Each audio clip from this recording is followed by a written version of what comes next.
live in a failed Republican state. I'm from Missouri. We've had a Republican supermajority for almost a decade. Under this Republican supermajority, our schools have been defunded, our roads and bridges are crumbling, we don't have access to hospitals in rural areas. There's been 14 that have closed in the last 10 years or so. They give public tax money to charter and private schools. They won't expand Medicaid. We're near last in teacher pay. We're almost dead last in school funding. In Missouri, the wealthy keep getting wealthier. The rest of us, we are number one in something though, COVID and the Delta variant. There are more Missourians hospitalized and in the ICU today than there were a year ago at the height of the pandemic. This is because our lawmakers politicized wearing masks and getting the vaccine. It was the same as usual, politics and money over people. Republicans failed us. We're still struggling even when we have our money coming through. We had to suffer going almost a week with no food. The economy's down the tubes. Healthcare is awful. Prescriptions are terrible. Groceries are off the charts. And I think the only way we're going to do better is if he gets out and somebody else gets in. Why do rural Americans keep voting straight red tickets and actively undermining their futures? I have an example. This is Josh Hawley. He's my rich senator, and like me, he grew up in rural Missouri. But unlike me, he did not go to his underfunded public school. He went an hour's drive away to a private school in Kansas City. His father was a bank president and saw the importance of education. It would never let his son be educated at a terrible school. That town that Josh grew up in is like 70% red, and that district is as bad as it gets in the state. It ranked 521 out of 535. But people in this community keep voting for people that write laws that make their town and schools worse. Why? I don't get it. As somebody who lives in a red state, let me just tell you what MAGA supermajorities get you. We're 50th in education, the worst in the whole country for women to live. We're poorer, worst health care. And if you look at the bottom 10 states in the United States of America, they are all MAGA supermajorities. These policies hurt people. They use people's faith to lure them in and say, oh, we're family values, but then they don't vote to help women have children. They don't vote for health care. They don't vote for child care. They demean the poor. I live in a red state where policies, Oklahoma, and these policies have horrifically impacted people in rural America that vote for this very party because they weaponize their faith and lure them in. You haven't gotten a wall. You haven't had the swamp drained. You haven't gotten cheaper gas prices, cheaper grocery prices. Childcare's not more affordable. The war in Ukraine hasn't ended.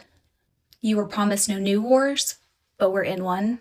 You haven't gotten your $5,000 Doge check. You haven't seen all of the files. You haven't seen arrest from the files. Some people would say you just got tricked, but I don't think that that's the case. I don't think it was ever about any of those things. What you have gotten that you wanted was the ability to feel connected to a large group of people that now feel comfortable outwardly expressing racism, misogyny, and prejudice at every turn. You're now able to be loud with your hate and comfortable in your day-to-day life expressing your hate of other people, your hatred of other people and other people's lifestyles that don't align with yours.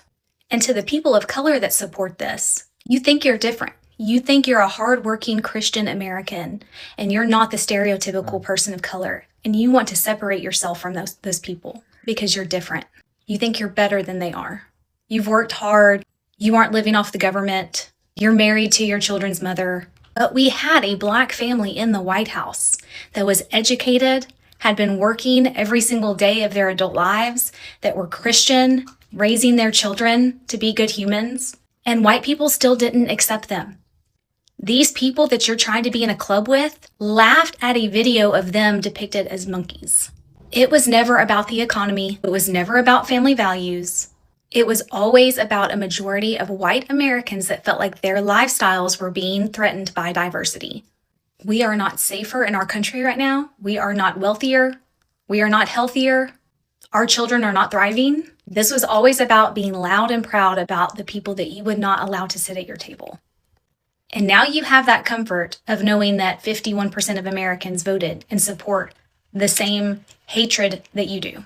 This is not what I want my account to be, but more people that look like me need to stand up and say something. My kids will know that no matter how white and middle class and average their lives are, that does not make them better than anyone else. And that we can disagree on economic policy. We can disagree on how we personally want to live our lives, but how other people live their lives, as long as it does not infringe upon our rights or affect the way that we live ours, it's none of our business. And that's my stance on government. I'm not into politics, but I know what's right and what's wrong. And what's wrong right now? The way Trump is treating us and treating us poor people. I mean, it's bad because he's never been poor. He's always had that gold spoon in his mouth ever since the day he was born. What would you tell him? Go take a hike and let somebody else have a job. We used to say, we're not in the cult, the outside world is the cult, and we're not the crazies, the outside world are the crazies. And they made me watch a documentary on January 6th, and I didn't even know what happened on January 6th prior to the PBS documentary. And I looked at him and I said, Scott, did that really happen? And he was like, where have you been? It's so hard for people, because I said it's not that you're dumb, you were fooled. That's incredibly hard to admit. We are in the United States of algorithms right now, and MAGA media is very efficacious, it's very effective, and it's very disciplined. For generations, rural America has been the backbone of this country. So why are so many small towns still struggling with higher prices, hospital closures, and fewer economic opportunities? Some blame President Trump's policies, others say the problems have been building for decades. So what's really happening? Let's watch more clips and we'll come back to talk about it. That's very frustrating to actually hear that. And like I said, I don't do the politics and stuff, but to hear that come from another American that, you know, is not getting $2 million put in their pocket. $2 billion, $2 million, $2 trillion, you know, that's a lot of money. You know, that's a lot of money, and that would help out a lot of people around here. A lot of homeless people. You could open shelters. You could really help somebody out with that. Somebody's making money on the side. It's not me. That's all I got to say. Is it frustrating? It's frustrating that you see your president getting richer and richer, and the middle class is getting poor. And that's about it. Life in America right now, the economy's tough. People are struggling, you know. And hopefully it'll change. He definitely made lots of promises, and he made them seem like they were going to come a lot quicker, faster than they actually were to ever come or ever will come. Like 90% of all the elections in the past, you know, the candidates, they promised the moon and fall short at the end of the day. But I mean, I don't think it was the Donald Trump that we saw in 2016, and I don't think that he can make up for it in what's left of his current term. Oh my God, they know. And they know they can't stop it. I've known this was coming for 10 years, but until now I didn't realize there was a name for it. It's the thing that makes us say, is it just me, or are there more crazies than ever before? The Trump spike in racism, sexism, and hate, it's the emotional foundation for the entire Make America Great Again movement. That nostalgia for when life in America was simpler and paler. But as soon as we began addressing it, boom. Extinction burst. This term is why I love science so much. You can take an idea from one field, like psychology, for example, and apply it to another field, like political science, and the principles still apply. Extinction burst is actually really simple.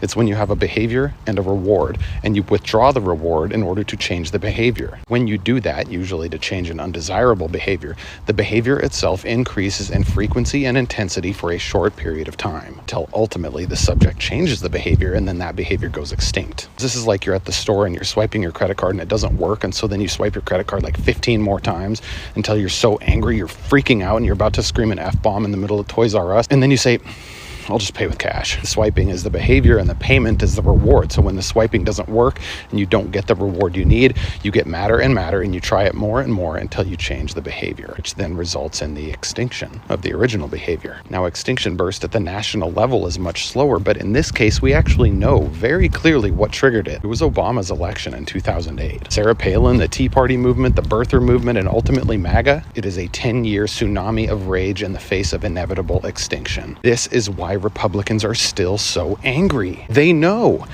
Trump winning can't stop it, and they know Trump in office can't stop it. They can feel the inevitable extinction of their own terrible beliefs. At this point, the only thing that'll stop it is if we let up. If you stop interfering with that undesirable behavior, it will go back to normal. So no, you're not crazy. Yes, you are doing the right thing. And yes, if you persevere, the extinction burst will end. Here's the reality.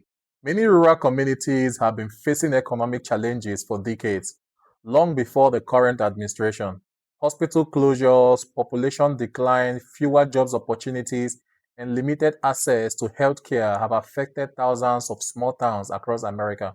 Supporters of President Trump argue his policies focused on tax relief, energy production, and reducing regulations to strengthen rural economy over time. Critics argue many rural families are still struggling with rising costs, healthcare access, and uncertainty, while programs like Medicare and SNAP remains essential for many households. The truth is, no single president created these challenges, and no single administration can solve them overnight.